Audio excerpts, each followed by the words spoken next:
Season 3 is the season in which Clark has to suffer the repercussions of the choices he made in Season 2.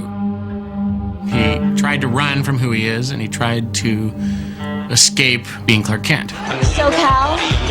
Where are you from? Someplace I'm trying to forget. Seeing how him staying in Smallville would hurt more people than it would help them, he made a decision to leave Smallville with the help of a red kryptonite ring. The whole season has sort of resonated with that sort of dark decision that he made. I think in some ways he's pulled away from some of his friends. He has not been able to come together with Lana. He's starting to distance himself from Lex. I really don't have to explain myself to you, Clark. Yes, you do, Lex. A lot of different elements go into each show. We get input from the actors in terms of scripts and in terms of stories. So it's really a big melting pot. Because the writing all happens in Los Angeles and because the shooting all happens in Vancouver, Canada, I'm the guy who makes sure that what we're doing up here is what they want down there, and what we need to happen up here, they understand down there. We get a script and we distribute it to the different department heads and look at all the elements in the script, whether there are a lot of special effects, stunts, locations. And as the cameras come in, do you want me to go toward Van and finish the sequence? Yes. Okay. In many ways, the 7 days of prep that we have is the most important phase of the show. In fact, I spend most of my time prepping. We'll have a concept meeting and discuss what locations we'll be looking for and what we have to build or match on location. And then we'll probably spend 2 to 3 days with the director in the van looking at various locales around town. Good, yeah. Action. Lana, let her go.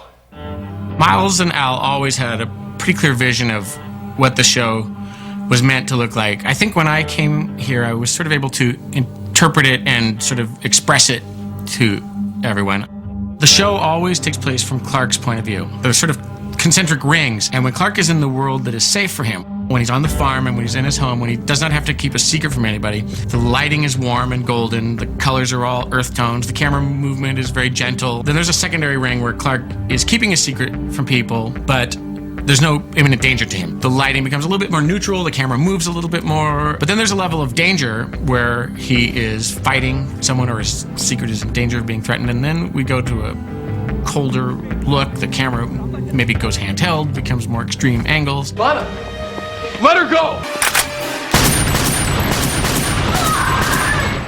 Whenever we go to Metropolis, we try and find very clean, hardline architecture, and we let blue and purple and reflective metallics be the dominating color.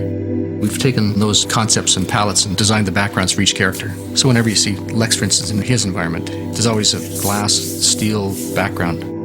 We've tried to keep Lionel either in a white or a clinical blue room. Each of the other characters have colors that represent something about them, like Lex is always in black and gray and very urban, cool tone colors, purples and blues and things like that. Clark only wears red, yellow, and blue, like the Superman costume. He also wears red, white, and blue. Very all-American. But that has to be interpreted into a Kansas farm boy in high school look. And Lana's in very pretty colors, pastels and that sort of thing. Most every decision is made in prep. We pick every location we're going to shoot, we hire all the cast, we talk extensively about if there's a guest star, who they are and how they integrate into the show. I'm still on the same journey as you are, Kal-El. Please, don't call me that. I don't even know who that is. We have a great team now of, I guess, like 4 or 5 directors we rotate. And Greg Beeman is our guy in Vancouver, who's the director of choice in terms of he leads the directors through the process. Greg Beeman. Okay, here's the shot, and we're going to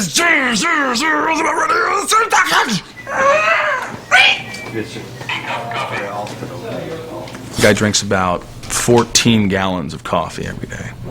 Okay, Everyone on the show has an interesting last name. This is Steve Wardrobe. Steve is in charge. I'm busy working, though. Of keeping the cast dressed. Make sure that my bra straps don't. I'm sort of the pillar of this show, really. Steve, the wardrobe guy, who is more than a wardrobe guy. He's like a brother to me, who likes to... Michael, don't do that last take again like that. Do not do that. It's horrible. You're horrible. Wow, Steve, thank you. I appreciate that.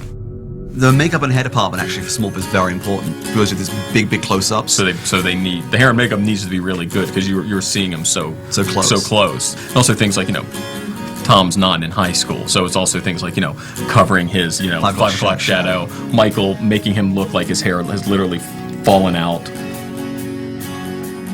The whole concept of Lex Luthor is that he lost his hair. It actually fell out from the root. So we're not allowed to see any of Michael's natural hair follicles that are there. And he has a full head of hair, and it's a bit dark too. We have to use special colors layered on top of each other in order to disguise that. So it's a little tricky. It doesn't seem like it would because you'd say, just shave him and he should be good, but it's all about what the camera sees. I thought you just painted your head orange. Lock it up. Michael has to wear all the time. We need safety on the set here. Not on his medication. He came in, he was like this young, bright-eyed kid, had no idea that he was about to shave his head for 3 years. He came in and we just right off, and he was just like, All right, so this is Richard Hare. He's in charge of all the fabulous hairstyles of Allison, Kristin, such as... The famous Chloe cut? The famous Chloe cut. He invented this head. It's hard to believe, I know. But when he gets in work mode, he is a little bit more exciting than this. Wow.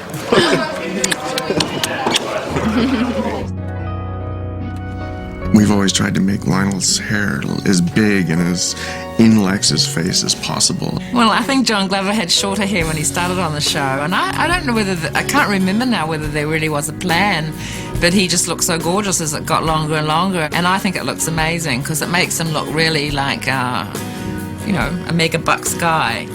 And it also shows that, he's powerful enough that he just does what he wants. We crack each other up. Are you reprimanding me? You're officially slowing things down. And I trust them. They've become... It's one of those things where you're doing a serious scene, and instead of saying to the director or somebody, you look at the camera operator, John Davidson, and you say, JD, which one was better? Should I do bigger? He's like, no, last minute, the other one sucked. And I listened to him, Yeah. This is Bucky, the gaffer. Frequently, when watching movies and TV shows, you see the credit gaffer at the end. He's in charge of all the beautiful light on Smallville. The radiant glows, the sparkly eyes. This is the middle of the day now, and I actually have some background coming in, so I'm going to send them through wardrobe and then hair makeup and sign them in, and then I'll send them off to holding the standby till we move on to that scene. They have to come get me, which is not always easy.